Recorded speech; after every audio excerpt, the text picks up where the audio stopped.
Pernah makan buah anggur Shine Muscat? Nah, belakangan lagi heboh jadi perbincangan karena diduga mengandung residu pestisida berbahaya. Ya, tapi itu di Thailand ya. Bagaimana dengan yang beredar di Indonesia? Sama berbahayanya atau masih aman dikonsumsi?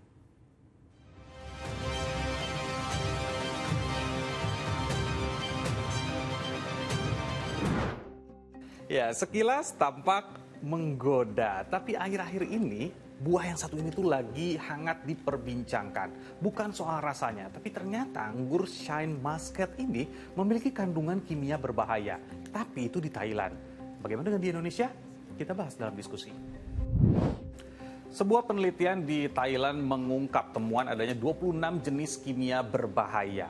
Bahkan 22 jenis bahan kimia lainnya tidak terdaftar dalam regulasi di Thailand. Rata-rata adalah residu pestisida berbahaya. Dari 24 sampel, 23 diantaranya menunjukkan kandungan 1 hingga 6 jenis bahan kimia berbahaya melebihi batas legal. Ya, yang jadi pertanyaan bagaimana dengan di Indonesia? Anggur Shine Muscat juga memang menyebar di Indonesia. Dan klaim dari Badan Karantina Indonesia saat memeriksa anggur Shine Muscat di Surabaya sampai saat ini tidak menemukan ada bahan berbahaya di buah ini. Aman. Yang kedua dari keamanan pangan, mungkin cemarannya, ada pestisida, ada logam berat. Nah, ini kita periksa juga. Jadi dua itu yang kita periksa dan sampai saat ini semua yang kita periksa itu semuanya aman dikonsumsi oleh masyarakat kita.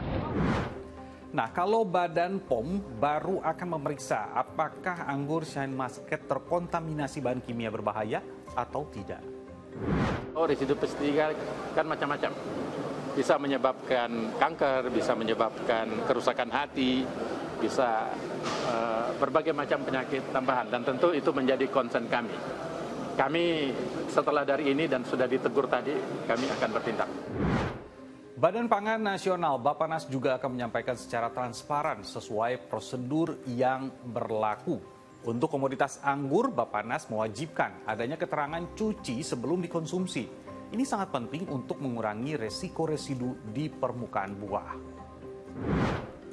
Ternyata mencuci belum tentu aman juga karena hanya membersihkan bagian luarnya saja. Nih kata ahli gizi. Tapi kebanyakan dampak yang bisa berakibat pada manusia adalah bersifat kronik. Jadi bisa dalam jangka panjang. Bisa sebulan, setahun, sampai bahkan 30 tahun begitu. Ya.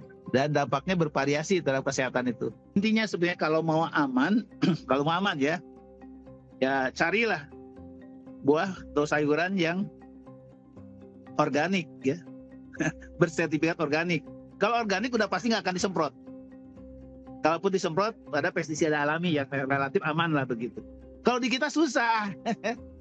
Caranya apa? Repot juga terus terang aja. Bagaimana caranya? Karena juga tergantung pestisidanya itu aplikasinya bagaimana. Ada yang disemprotkan di permukaan, itu gampang, tinggal dicuci kan, direndam. Ada beberapa deterjen atau bahan bahkan juga dengan ultrasonik itu bisa dilarutkan lah ya, dicuci.